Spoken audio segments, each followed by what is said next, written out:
y bienvenidos a todos los que están interesados en mirar este video. Este es el primer video de una serie que vamos a hacer en el Centro de Reformas Procesales y Litigación de la Universidad Diego Portales, para básicamente conversar con personas de distintos países en los cuales están pasando cosas muy importantes en el área de la justicia, en el área del sistema judicial, de las reformas procesales, y que nosotros queremos tener una visión más o menos detallada, mucho más de la que aparece en los diarios, porque creo que muchas de esas cosas que están pasando son muy importantes de tener en cuenta para nosotros los chilenos, que tendemos a discutir un poco como si solo existiéramos nosotros en el mundo, o a partir de una información comparativa muy, muy superficial.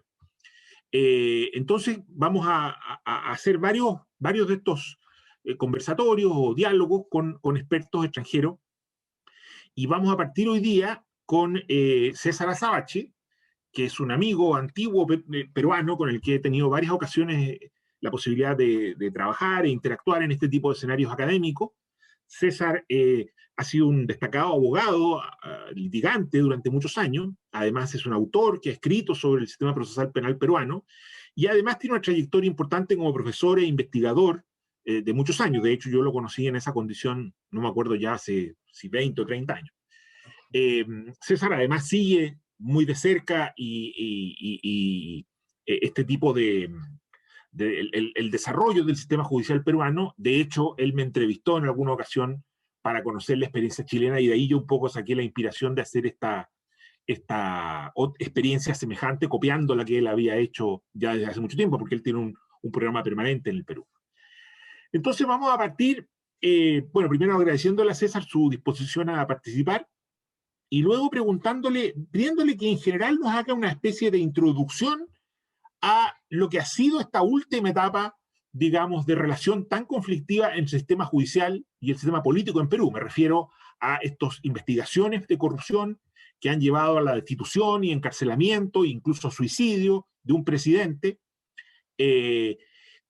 Cuéntanos, César, ¿qué es esto? Esto es una investigación, son varias investigaciones. Nosotros tenemos una información general que lo vincula al caso de Brecht, pero nos gustaría que nos dieran un panorama un poquito más preciso de qué va esto.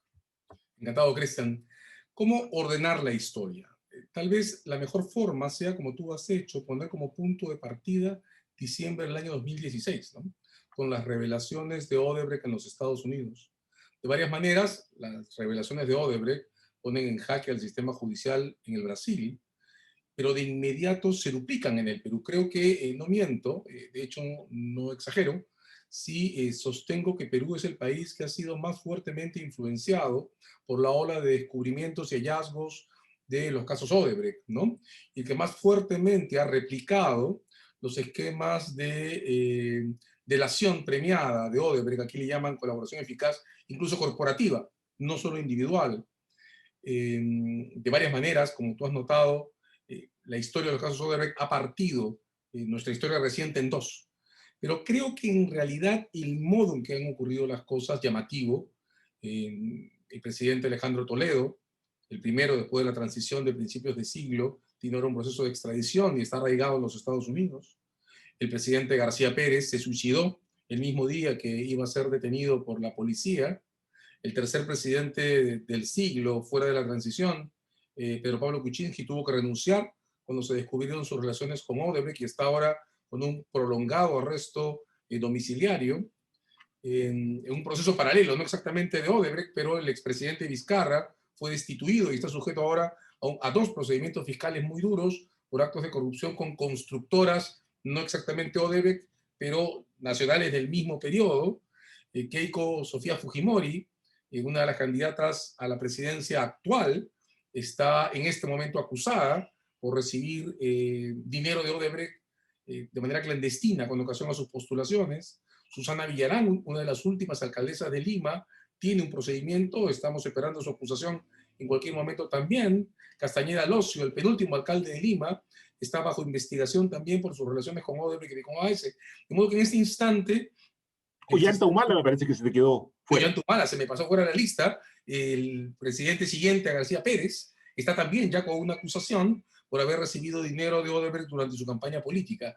Entonces, todos los presidentes de este siglo están ahora con problemas legales vinculados a esto. Eso hace que la justicia penal esté en las primeras páginas de los diarios casi de manera continua durante los últimos 3 años y medio y genera una serie de pistas de análisis y de singularidades en la observación que sin duda empezaremos a reparar conforme vamos revisando esta historia, Cristian.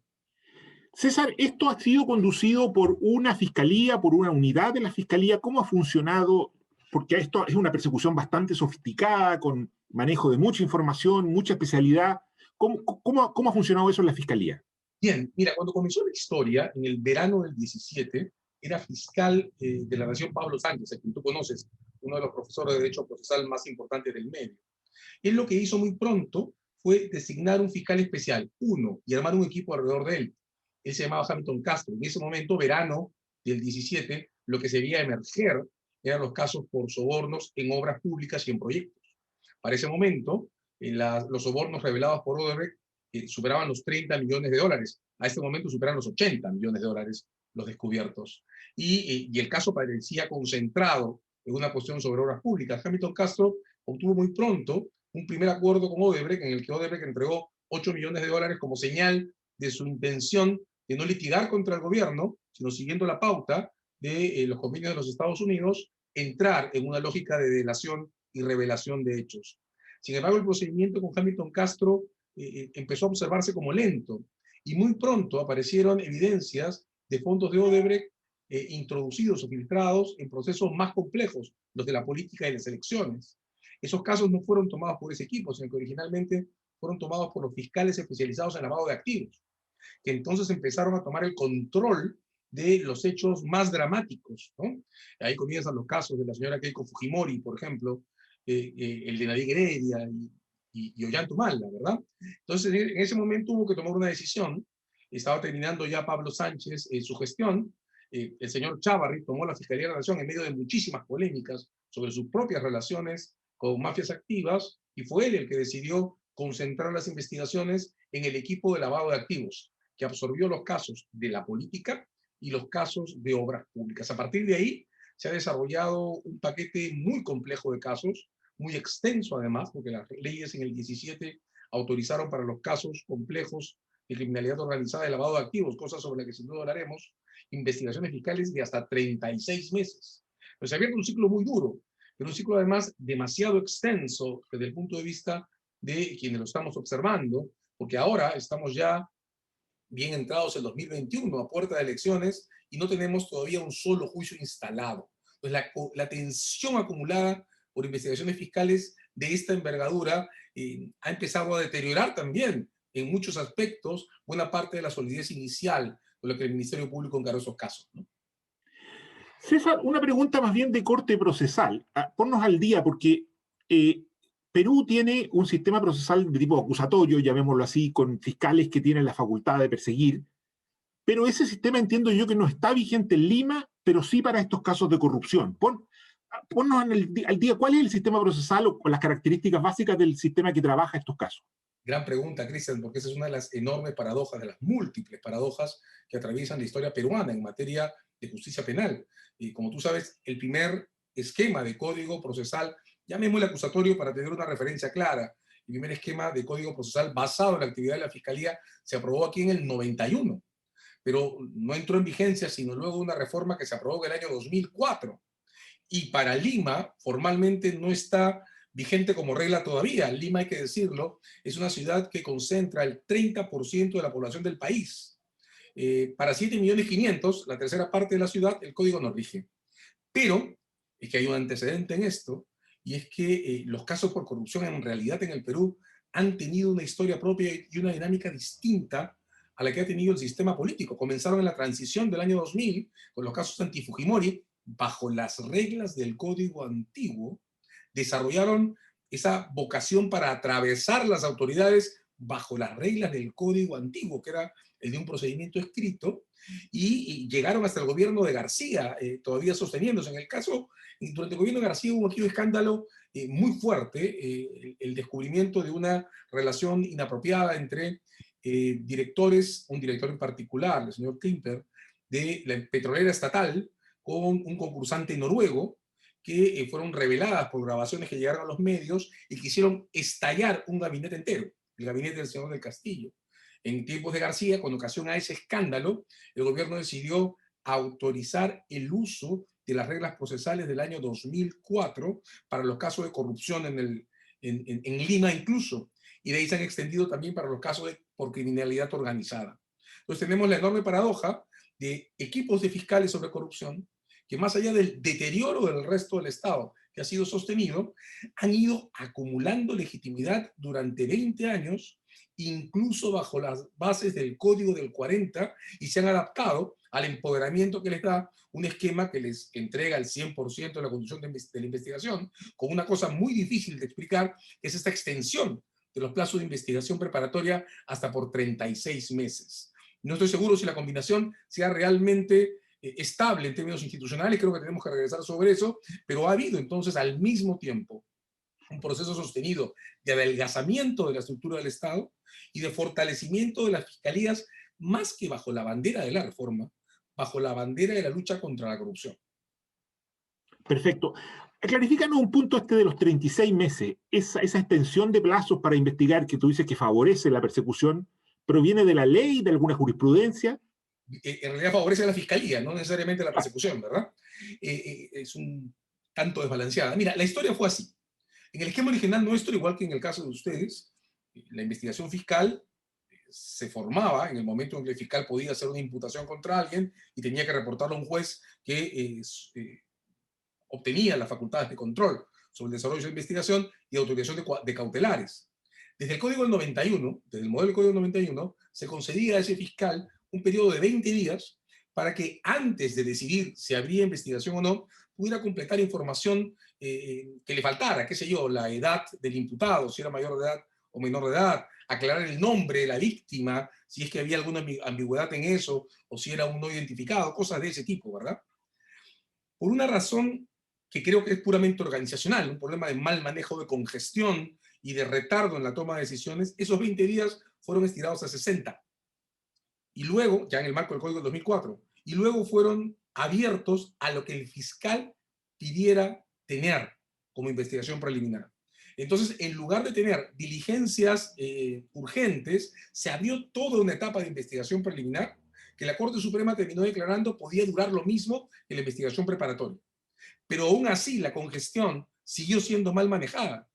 Entonces, antes que estallaran los casos Odebrecht, cuando el problema venía siendo el retraso en las investigaciones sobre lavado de activos, que aquí tienen protocolos que tienen que ser revisados con urgencia, ojalá podamos hablar de eso también en algún momento, el gobierno, el de Kuczynski, decidió estirar por un decreto legislativo, una ley delegada, los plazos máximos de la investigación preparatoria de 36 meses. Pero como la Corte Suprema ya había dicho que la preliminar a la que le habían dado partida de nacimiento podía durar lo mismo que la preparatoria, podemos tener en el Perú una investigación fiscal sin juicio hasta por 72 meses. Y el Tribunal Constitucional, en una decisión que entiendo va a tener que ser muy discutida, acaba de publicar una sentencia en un caso sobre lavado de activos que le permite a la Fiscalía sostener investigaciones sin juicio hasta por 10 años. El tiempo, entonces, se ha convertido aquí en un problema muy fuerte. César, déjame ver si entiendo bien, de tu relato me parece entender que la gran masa, digámoslo así, de información probatoria para estas persecuciones proviene de una negociación institucional con Odebrecht. De acuerdo. Pero eso, luego, ¿cuál ha sido la actitud de los involucrados peruanos? Y si pudieras distinguir entre los políticos y los empresarios, Sí, ¿ellos han colaborado también o no? Sí, es lo pertinente. Mira, hay 3 olas de acuerdos de delación aquí. El primero, como tú bien has dicho, es el de Odebrecht. Y claro, es el más espectacular, porque de varias maneras todo lo que haga Odebrecht llama la atención de la prensa. Pero además porque las autoridades no han tenido otra iniciativa, pero querría decir, han caído en el error de pactar con Odebrecht un acuerdo sostenido en el tiempo con cuotas de pago de reparación por 10 años. Y en el marco de investigaciones que las propias autoridades han estirado tanto que, bueno, todavía, como te digo, no tenemos un juicio. Eso ha creado una relación sumamente perversa, ¿no? Creo que tú compartirás la impresión conmigo que las relaciones entre Estado y delatores tienen que ser lo menos visibles posibles, lo más cortas posibles y lo más rápidas posibles, porque esa tensión contamina al sistema. aquí tenemos una relación larguísima. Lo que sí hicieron bien las fiscalías fue abrir varias carpetas y promover varias delaciones al mismo tiempo. Entonces, junto con Odebrecht, importante para un montón de cosas, la Fiscalía tiene un convenio de lujo en el caso Toledo con un señor que se llama Joseph Maiman, que era un empresario muy cercano al expresidente, que reveló cómo se prestó él mismo para manejar los fondos que Odebrecht le pagaría a Toledo. Es un caso muy singular porque hasta donde estamos aprendiendo todos, Odebrecht ofrecía no solo dinero, sino que ofrecía el corretaje del dinero que pagaba. Y para eso se estaba comprando un banco en Gran Caimán, y entonces uno piensa si incluso los sobornos se convirtieron en un negocio clandestino derivado, ¿verdad? De ahí viene toda la teoría sobre Odebrecht como lavadora de activos. Bueno, en este caso la singularidad fue que Toledo dijo no, eso es lo que cuenta Maiman, el dinero se lo dan a este señor, y fue Maiman quien lo movió en el sistema financiero. Maiman es un empresario peruano, israelí, que tiene muchísimos negocios en Europa y en África del Norte, pero que además tiene un problema de salud muy serio, se dice, que lo obliga a tener tratamientos médicos en Nueva York con una periodicidad casi letal. De modo que bajo varios puntos de vista, Maiman colaboró porque necesitaba poder viajar. Pero esa cooperación es ahora el fundamento del caso por extradición de Toledo. En la tercera ola, los empresarios peruanos, viendo cómo estaban caminando las cosas y notando que el sistema permite o ha elegido negociar con particulares en contra de funcionarios públicos, se ha plegado a la línea de la delación como estrategia, y las constructoras que en el marco de este periodo se han comprometido también en sobornos han empezado a entregar la información a la fiscalía sobre los pagos que han hecho. Los casos contra el presidente Vizcarra, que están ahora en primeras páginas, provienen precisamente de dos constructoras que no son Odebrecht, pero que han hecho lo mismo que Odebrecht: entregar información a las autoridades y aplicar a clemencias especiales, ¿no? ¿Los políticos en general no han negociado o algunos sí? No, en los casos de los políticos, la fuente de información es fundamentalmente Odebrecht. No está claro a este momento si OAS va a confirmar un acuerdo de clemencia o no con el gobierno. OAS tiene una serie de problemas corporativos en el Brasil, está prácticamente quebrada, a diferencia de Odebrecht, que está en plena reconversión, ¿no? Pero si enumeramos los casos de los políticos, desde, digamos, por candidaturas políticas, ¿verdad? Procesos electorales, los procesos de Keiko Fujimori, el de Ollanta Humala, que recordaste también, el de Susana Villarán, que era más bien una observación para retirarla de la alcaldía. También hay cargos contra Kuczynski y contra el partido de García en esto, pero son todos derivados del acuerdo de cooperación de Odebrecht. César, tú algo dijiste, pero me gustaría si pudieras profundizar un poco en la dinámica que ha permitido que estos fiscales, digamos, y a lo mejor si pudieras comentar algo sobre la respuesta judicial también, hayan tenido la fuerza para enfrentarse a la política, al sistema político y atacarlo de este modo, porque, claro, Perú tiene un antecedente muy fuerte en lo que fue la persecución contra la corrupción del gobierno de Fujimori. Yo creo que eso probablemente explica parte del problema. Pero de ahí para atrás, probablemente, el sistema judicial era un sistema más bien, como en toda América Latina, más bien subordinado o domesticado por el sistema político. Es Entonces, correcto. De hecho, te diría que, como buena parte de América Latina, domesticado en el marco de la impunidad de los crímenes de derechos humanos de los 80, que de varias maneras son el punto de partida de esta historia, ¿no? Pero sí, tú tienes razón, hay un antes y un después de los casos Fujimori, con los que abrió el siglo en el periodo de la transición. Y hay una generación de fiscales que, es mi impresión, en el marco del caso Fujimori adquirieron notoriedad, capacidad de influencia, y esto creo que es muy importante, Cristian, capacidad de modificar la eticidad del Ministerio Público. O sea, de varias maneras, a diferencia de ustedes, nosotros no tenemos un Ministerio Público nuevo que haya sido creado para la reforma de la justicia. Aquí en el Perú cogimos al Ministerio Fiscal de los dictámenes de los años 60 y hubo que convertir, el esfuerzo creo que no ha terminado, a los fiscales dictaminadores en fiscales, claro, alguien como Luis Pázar ha dicho falsos fiscales de investigación, pero en fiscales de investigación. Hay un montón de notas al pie de página sin duda que hacer ahí. Entonces eso convirtió o creó una especie de división generacional, porque claro, los fiscales entrenados para seguir las reglas del Código Reformado son los fiscales más jóvenes, los que entraban como fiscales aquí se llaman provinciales, de primera instancia. Los fiscales contra mayores eran, más lejos estaban del código y más cerca de actividades de segunda instancia o puramente dictaminadoras. Esa manera de aproximarse al proceso generacional estalla aquí con mucha fuerza, yo diría virulentamente en el año 19, ¿no? Cuando el señor Chávarri intenta remover a los fiscales a cargo de los casos Odebrecht, que más bien pertenecen a esta segunda generación, ¿no? Una generación que mira lo que pasa en el año 2000, 2001, con la transición primero, con los casos Fujimori, mira el juicio contra Fujimori, que aquí fue una cosa muy absorbente en términos morales, mira lo que pasa en el periodo de Alan García con el caso de los petroaudios, en el periodo de Humala, hubo aquí un movimiento muy fuerte de fiscales que persiguieron y llevaron hasta la prisión a cerca de 6 u 8 de los 20 gobernadores regionales que había en el país. Eso fue un movimiento muy duro. Entonces, cuando todo esto se acumula, estalla con el hallazgo de Odebrecht. Y agarra, esto es importante, Cristian, un sistema político, un sistema de representación parlamentaria que estaba en plena decadencia, ¿no?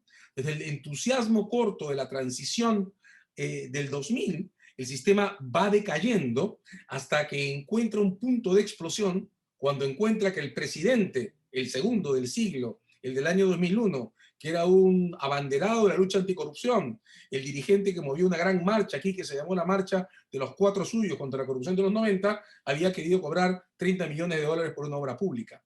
Ese era Toledo, ¿cierto? Ese es Toledo. Entonces, Sí. cuando eso ocurre, y pasa además que el fujimorismo, en manos de la hija del presidente de los 90, se posiciona como segunda fuerza política, el sistema estalla. Y el sistema estalla sin contenciones, que es lo que nos lleva a la cuestión sobre lo judicial. Perfecto. Ahora, tú me decías que, o sea, de nuevo, lo que entiendo es que el apoyo, o sea, por una parte hay un etos judicial de estos fiscales que se han ido entrenando y han ido tomando una enorme fuerza a partir de la propia experiencia. Pero esto también entiendo yo, ha sido acompañado por la población. Sí, mira, hay un momento que aquí en Lima solo se parece a lo que ocurrió en Honduras cuando cayó el presidente aquel, ¿no? Es esa marcha en el año 19, a finales, en diciembre, en Año Nuevo, la noche de Año Nuevo, cuando el señor Chávarri, entonces fiscal de la Nación, anuncia que va a desactivar el equipo especial. Bueno, en pleno Año Nuevo, la gente dejó las fiestas y las celebraciones y se fue a la calle a protestar. Hay que decir que un año antes, el 17 para el 18, Kuczynski había usado la Navidad para indultar a Fujimori y también la gente terminó en la calle protestando. De modo que hubo una especie de repetición del error simbólico, ¿no? Pero en ese momento, la bandera de la lucha anticorrupción salió a la calle. Eso viene acompañado por un proceso muy duro que hemos tenido aquí, que es el descubrimiento de una red de influencias dentro del propio Poder Judicial, el llamado caso de los cuellos blancos, que había estallado 6 meses antes. Cuando estalla la crisis de los cuellos blancos, la gente sale a la calle. Y sale, Cristian, eso es muy singular, con una bandera sobre justicia e imparcialidad, que es algo sumamente fuerte. Hemos tenido dos momentos muy intensos de empalme político entre la consigna anticorrupción y los movimientos cívicos ciudadanos, ¿no?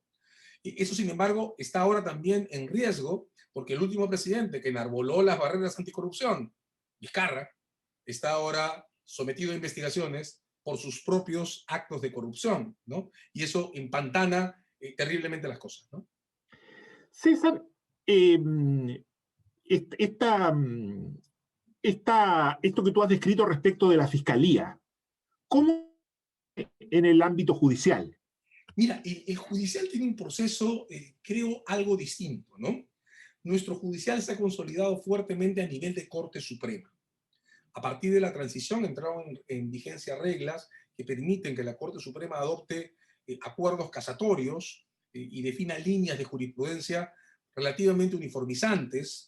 Eso le da mucha difusión a los encuentros anuales de la Corte Suprema. Aquí hubo una crisis muy fuerte, por ejemplo, en los casos sobre lavado de activos, cuando un juez que ahora está también bajo investigación intentó hacer una declaración muy dura que limitaba los casos de lavado de activos prácticamente a los testigos del crimen originario, ¿no?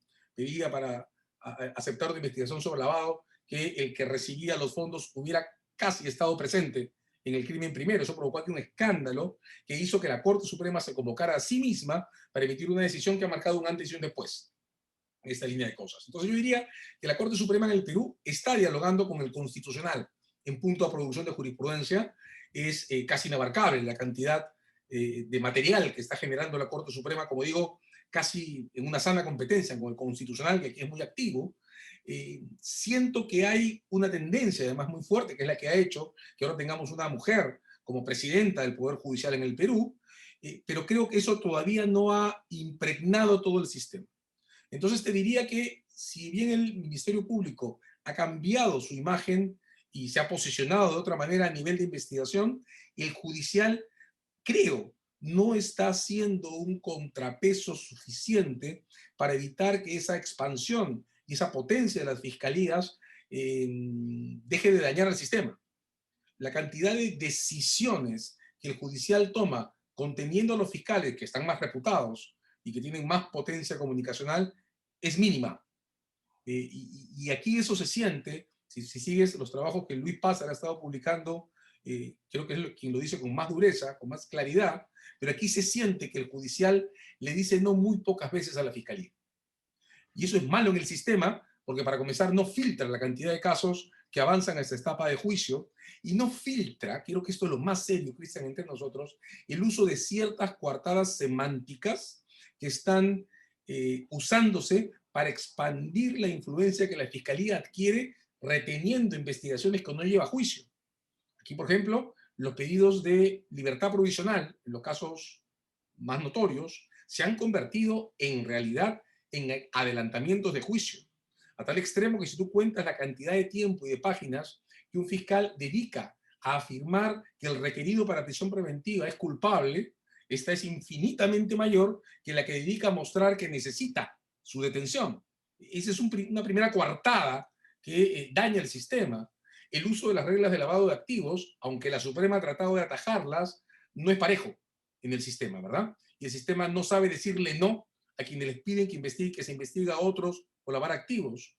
Y lo mismo pasa con las reglas sobre organización criminal, que están usando casi como si fueran sinónimo de concurrencia de responsables. Ni siquiera se está usando claramente la diferencia entre organización criminal y red de influencias, que es una cosa que se trabaja desde la Convención de Palermo, ¿no? Entonces, hay una fiscalía fuerte, muy fuerte, y eso ha sido en muchos sentidos muy bueno en la historia legal del Perú, pero del otro lado hay un judicial que creo todavía no se ha diferenciado claramente en su función de contención y contrapeso de la fiscalía. Ahí hay un vacío que creo que tendremos que compensar en el siguiente tiempo, ¿no?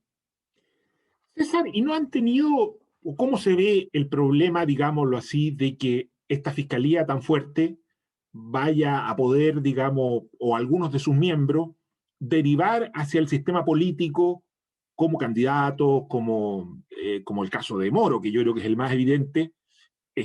¿Eso ha sido un problema en el Perú o ha sido una crítica que ha recaído sobre los fiscales la posibilidad de que esto permita fundar carreras políticas? No, ha habido dos abogadas del Estado que han aplicado a parlamentarias.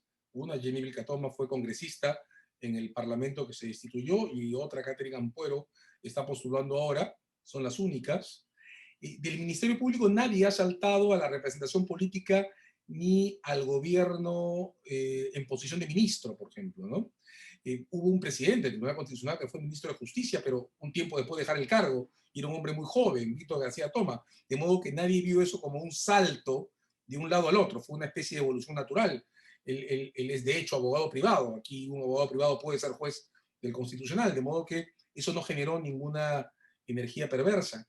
Yo te diría, Cristian, que quienes más influencia tienen en este tipo de asuntos en el Ministerio Público ahora, mira, te he contado hace poco la historia de un fiscal de la Nación que quiso y no pudo destituir a dos fiscales a cargo de un equipo de investigación, ¿no? Que se pararon delante de él y llegaron hasta allanar una de sus oficinas.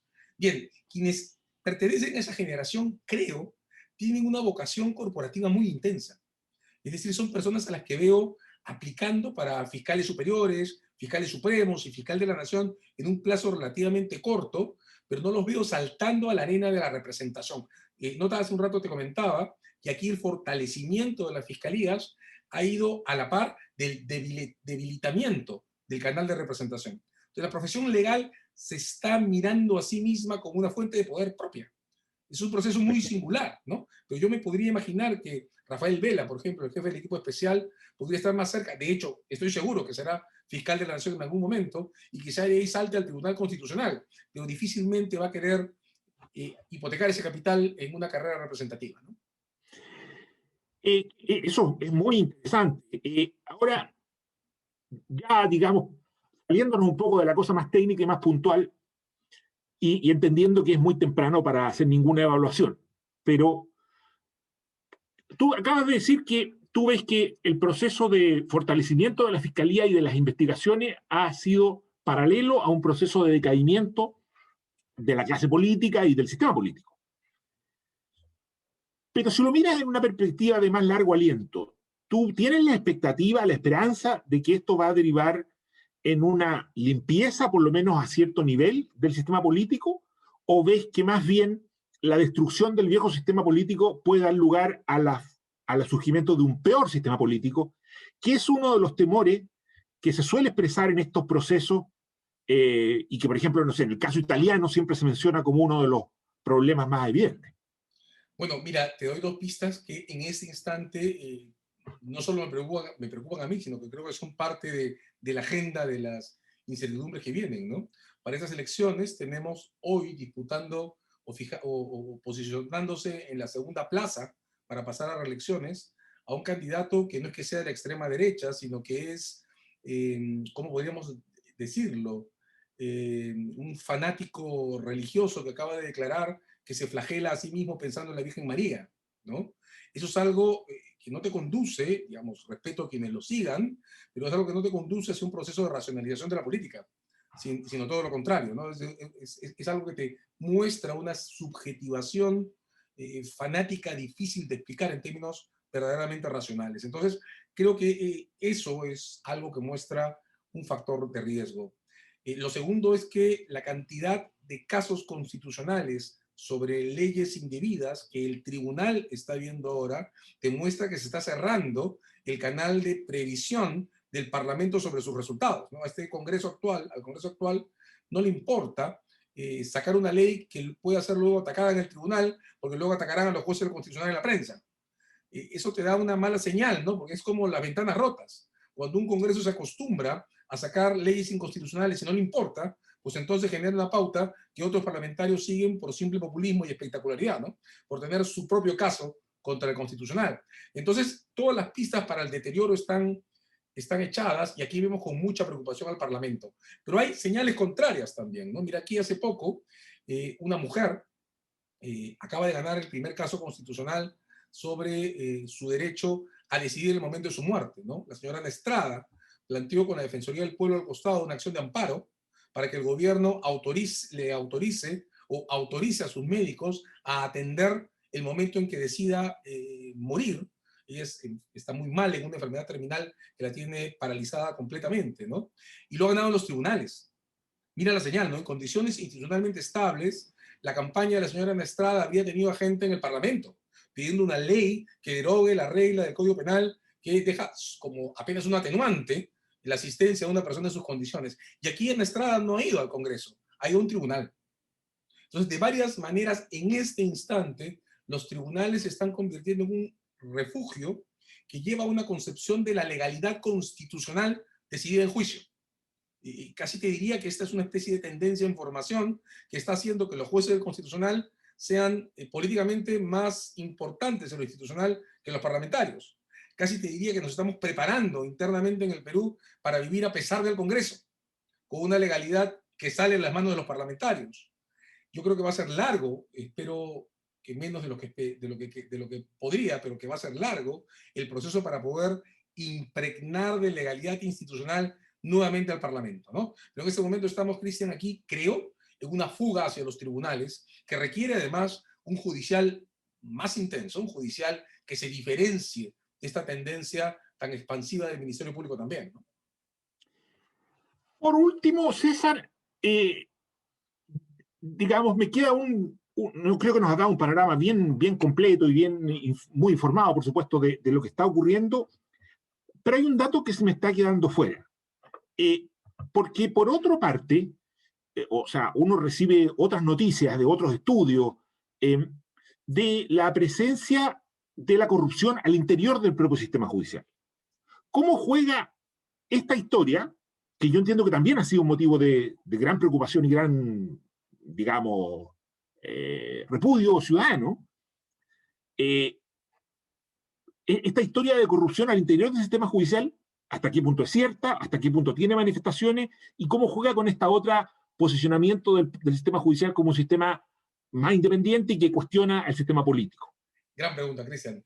Mira, te cuento la historia. Esto pasa a mitad de desarrollo de los casos Odebrecht, ¿no? Investigando un caso sobre drogas en el puerto del Callao, una fiscalía de criminalidad organizada en el Callao, con auxilio de la policía, encuentra grabaciones de los operadores de un caso de corrupción focalizado en drogas con el presidente de la Corte del Callao. Es una presidencia muy importante porque maneja todos los puertos, de modo que los casos de contrabando y de drogas cargan mucho al sistema en el Callao. Lo reportan y se organizó aquí una movilización muy fuerte, que primero estuvo por varios meses en secreto y luego estalló públicamente para parar esas investigaciones. Lo que parece que terminaron haciendo los investigadores fue dejar que la información se filtre por prensa de investigación. Y estalló un caso contra lo que primero fueron, se llamaban los NM Audios, porque involucraban negociaciones de tráfico para nombrar jueces, fiscales y promoverlos, y terminó llamándose la mafia de los cuello blancos, ¿no? Porque terminó mostrando enlaces hasta la Fiscalía Suprema y abrieron la puerta al inicio del caso contra el ex fiscal de la Nación Chávarri, que ya ha sido destituido. Ahora, hay un dato curioso. Las fiscales que descubren este caso forman parte de esta generación que te contaba hace minutos. Se ha formado mirando lo que pasó en la transición del 2000 y acumulando respeto institucional sobre la base de hacer las cosas bien. Eran fiscales muy jóvenes, son fiscales muy jóvenes, entrenadas en la lógica de los deberes del procedimiento de control de legalidad y de acusación y la autonomía del Ministerio Público, y los jueces descubiertos y los fiscales involucrados pertenecen a la otra generación, a la generación que más bien fue entrenada a la lógica del fiscal dictaminador y de la judicatura entendida como una especie de canoningia premoderna para ejercer influencias, ¿verdad? De modo que de varias maneras, Cristian, yo tengo la impresión que hay mucho de generacional también en esto. Ha estallado. Por desgracia, ha terminado también provocando una enorme desilusión, porque hace muy poco se descubrió que las dos fiscales que descubrieron el caso tuvieron una reunión clandestina con Vizcarra, cuando Vizcarra acababa de ser designado como presidente de la República, y han sido separadas del grupo. Y eso ha provocado toda una crisis institucional que ahora tiene que resolver un órgano nuevo, se llama Junta Nacional de Justicia, que empezó a trabajar en el marco de la pandemia el año pasado, y que ahora tiene a su cargo recomponer al Ministerio Público en su órgano más importante de gobierno, que es la Junta de Fiscales Suprema, ¿no? Interesante. Bueno, me parece completísimo, además no te quiero seguir quitando tu tiempo, pero realmente estoy muy agradecido y bueno, y realmente nos ha dado, creo, un panorama completísimo, quizás demasiado complejo para tan poco tiempo, pero yo creo que cada uno de nosotros puede complementar esto con otras noticias que ha tenido y que más o menos le dan una idea de lo que está ocurriendo en Perú, que como digo es muy apasionante. Han pasado muchas cosas que probablemente van a cambiar la cara del sistema jurídico por muchos años por venir. Muchas gracias, César. Hasta luego. Al contrario, Cristian, muchas gracias a ti por la invitación. Siempre a tus órdenes. Hasta luego. Chao.